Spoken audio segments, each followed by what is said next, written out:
Hello, and welcome to Organizing U's Business 101, 10 Steps to Set Up Your Organizing Business. My name is Sarah Buckwalter. I am a certified professional organizer with over 14 years of experience running a successful organizing business. And I founded Organizing U to help you achieve success in your business. This course will walk you through the 10 critical steps to get your business running properly and to help you avoid costly mistakes down the road. These are the things I wish I knew when I first started my business. Let's get going. First, let's talk about some business basics. Becoming an organizer means becoming a business owner as well. Although it does help to be organized when running a business requires an entirely different, unique skill set. There are many aspects of running a business that you may not know about unless you've done it before. Organizing may come naturally to you, but not everyone is born a natural entrepreneur. Owning a business takes discipline, persistence, tenacity, and lots of time and energy. My goal here is to simplify the process of getting your business in place so you can go out and do what you love, organize. Step 1. Find your niche. Having a niche will help you focus your marketing efforts and target your potential clients. To determine your niche, first think about what makes you happy. Do you love to organize homes, work in closets, kitchens, basements? Or do you prefer organizing offices, working with paper and processes? How about specialty areas like seniors or moving?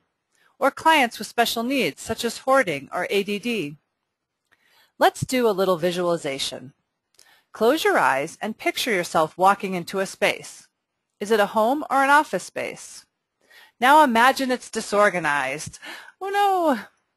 What are you most excited about tackling first? How about when you are organizing your own space? What areas give you the most pleasure and what, if anything, makes you cringe? Even if you love to organize, there is usually something you like to do least. My favorite thing to organize is clothing and closets. So that is the first thing I'll tackle in my own space. My closets and dresser are perfect. My least favorite thing to organize are papers, especially when it comes to filing. So I admit, there is a pile of papers in my office labeled to file. I'll get to it someday.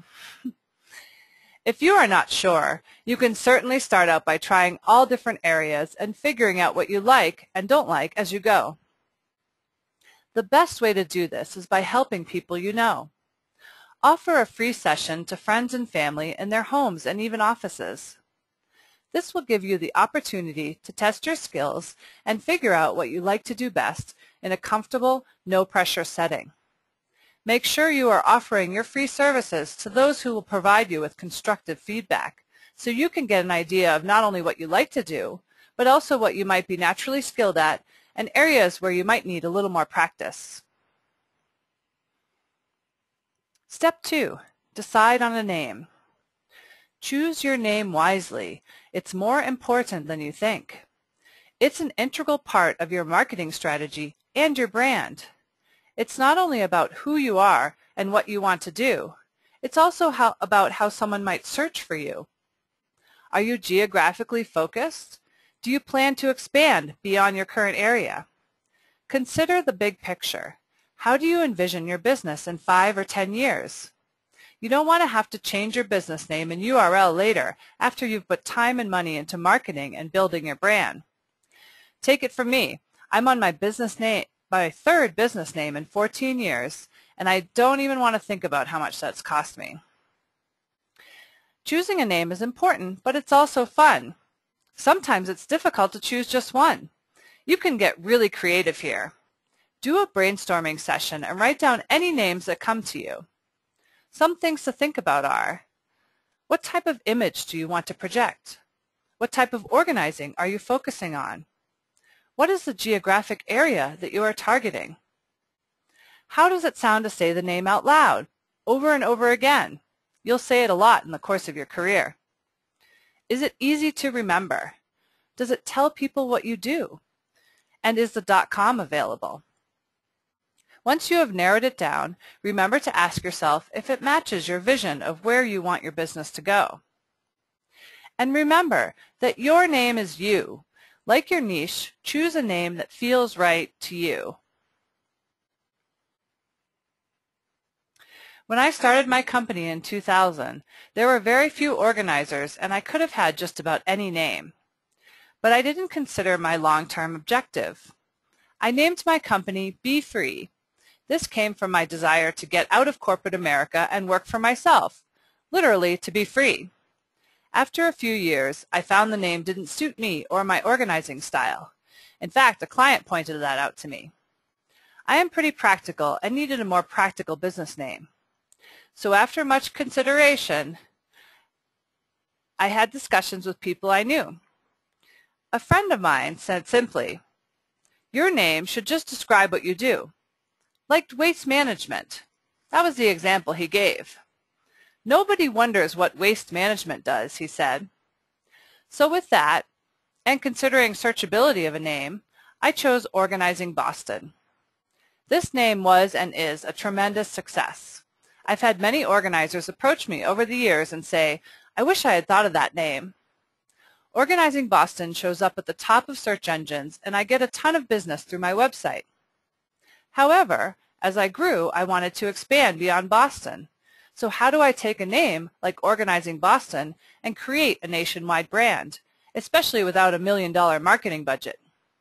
The fact is, that name really didn't work for what I wanted to do and am doing now. So I had to create a new company and a new brand, which is Organizing You. It did not come easy or cheap.